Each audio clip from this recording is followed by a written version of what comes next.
Hi, I'm Bonnie Annis, And I'm Stephanie Prestidge. and we're here from Lemoore.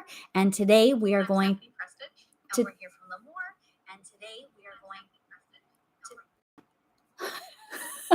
We are live. That was some extra sound there that we didn't need to have.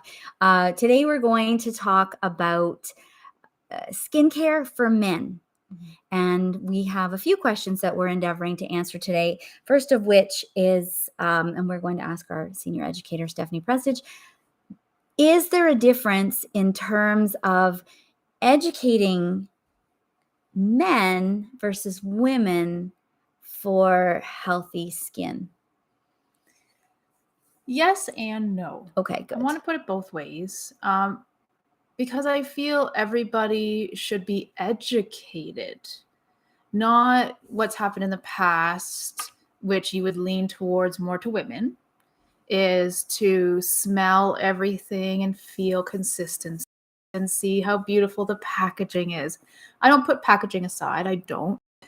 But the thing that needs to happen for every client is education and what is in it for them specifically. Right. Like that individual person. And that's where it crosses crosses over gender, is what's in it for you. And it doesn't matter what gender you are, because certainly the assumption in our market and talking about skincare, our assumption is that women are the only ones who care. Oh, I've got a wrinkle. Oh, I've got, or women are going to be the ones who want like an 8-step regimen. I can tell you that is not me 100%. And I would much prefer to not have to do a whole bunch of things. I like my skin feeling clean with nothing on it.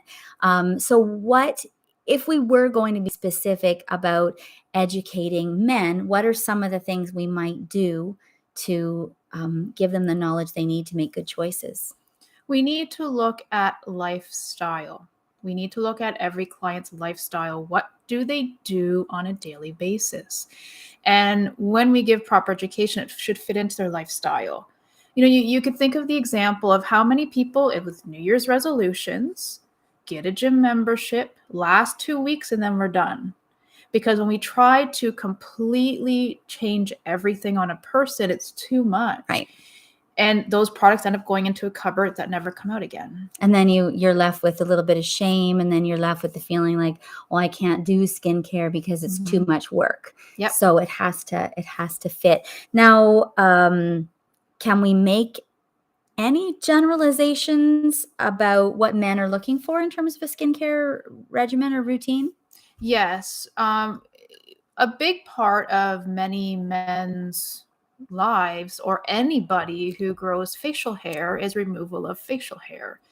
And so for men, having a skincare line that can help their skin health, but also help the skin health in the beard area, the barbe, it's called, area of the face, for hair removal, is super important. Why? What is it? What's so important about that area? And I don't shave my face, but I have been known to get a couple hairs on my chin. What is unique about a man's beard area? With the global cosmetic industry, we know from all men and women that there's some things out there that aren't completely true. There's some things out there that, oh, hi, Cindy. A cat's beside me right now. You're not talking to her invisible friend. Yes, Cindy's here visiting us. Come on, you come in. There you go. Okay, so we need to help be educational and help with the skin health around the beard area. A big condition men deal with is called pseudofolliculitis barbae. Folliculitis is when there's inflammation of a follicle where hair comes out, and it can close up from inflammation and they get ingrown hairs then. But barbae means this area. And it can get, where it grows a lot of bacteria, sometimes can cause infection, a lot of inflammation. But a lot of times that happens from incorrect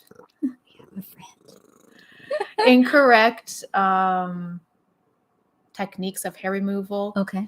But not always. There are individuals that take very great pride in how they take care of their skin and their hair removal when they do.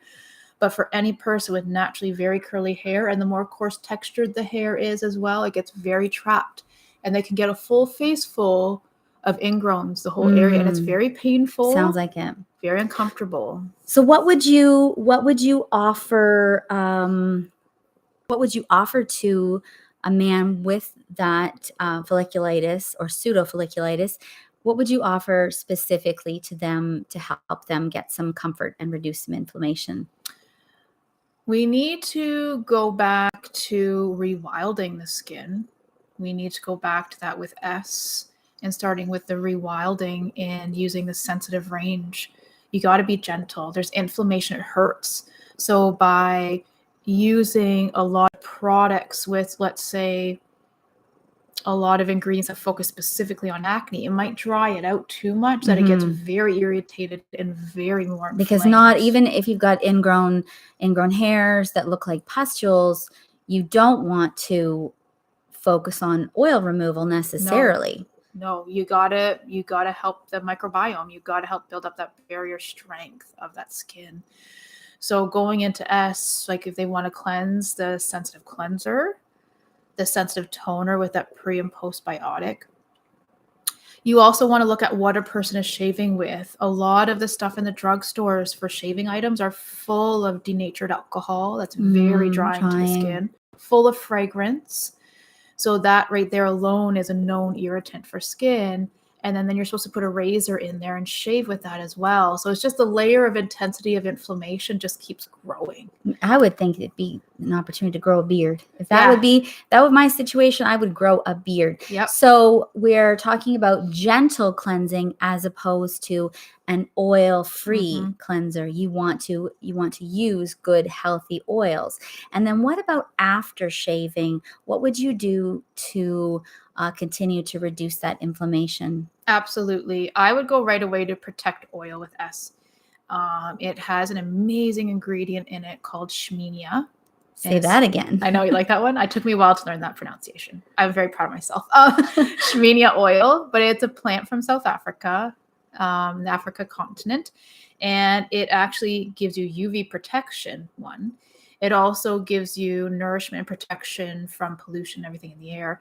Now, why is that important with shaving? Is because when you shave, there's usually multiple blades on a razor. So they cut hair, but they also gently exfoliate the skin. So after you're exfoliated, you're more susceptible to sun damage. You're more susceptible to inflammation from pollution. So if you can protect that freshly shaved skin, please do. Like, please do. And get a good moisturizer on there. But also pick moisturizer for their person's skin condition. Whether we go lightweight, like hydro moisturizer, or we go a little bit more with shea butter in it with the Nourish moisturizer with S. Now, could we simplify it right down to nuts and bolts? Could we just look at sensitive cleanser and Protect Oil? Could that be enough of a regimen for someone? Yeah, absolutely. And I think the thing I like about that is it really simplifies it. If someone hasn't been doing anything with their skin, if they don't have a regimen and you want to get them started simply, and even just do something like reduce the inflammation and the which area? Beard area or barbe. Barbe. That sounds so fancy. The barbe area. Just to be able to keep it really, really simple. And I can get behind that for sure. And that's going to feed your microbiome with the nourishment that it needs, so that you're getting a stronger skin barrier so that it can withstand the likely daily assault with the razor. And I would say, probably knowing about my experiences here with the male people in my life, I would say probably changing, if it's a disposable razor, I would say probably changing that razor more frequently, because that can cause inflammation too. And what actually happens with some of the shaving items out there they put on the skin that are right full of denatured alcohol, it actually starts to degrade down the blade itself. Oh, They so break it down the just blades makes it even faster. better. I wonder if they're in collusion, the manufacturers of the barbering products and the manufacturers of the razor. It's a conspiracy. Okay, so let's go into the treatment room now. And if you were an esthetician or skin therapist offering treatments to men, which treatments would you say are going to be the most beneficial for them? skin treatments for men and women, skin treatments for skin conditions. And depending on the male client, if they have facial hair, and it's at least, I'd say, like half an inch long or longer, you would not do the skin treatment in that one specific area. You do the skin treatment everywhere else. Okay. But if it's just short stubble, you can go right over, do the whole face, treat the whole area.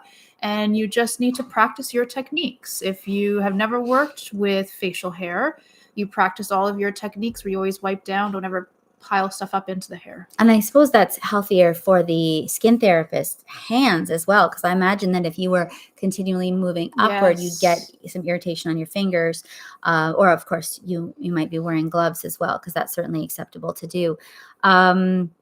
So get familiar, get comfortable. Does S have any specific protocols for men's treatments? They're just coming out with one, actually. They Okay. just launched one, which is just last month. They just launched one, which is very exciting. And it's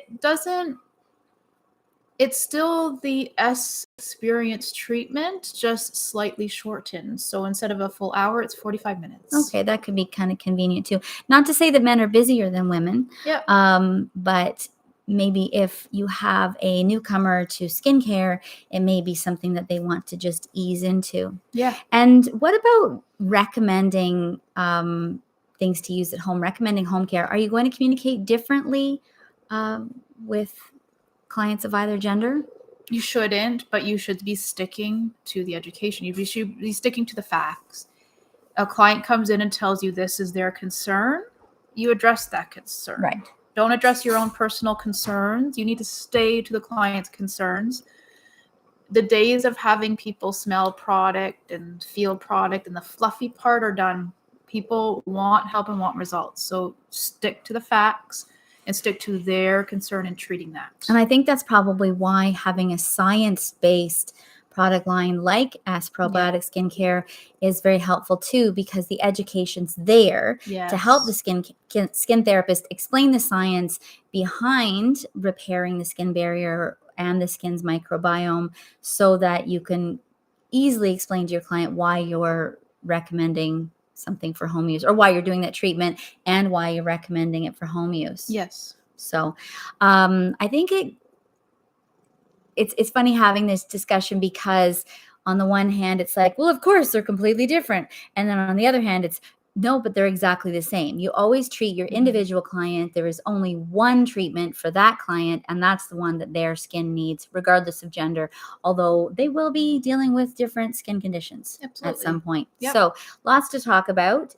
And you can watch for us again next week to talk live about the skin microbiome and ways that a skin therapist can offer treatments and products for them. Perfect. Thanks for joining us. Bye.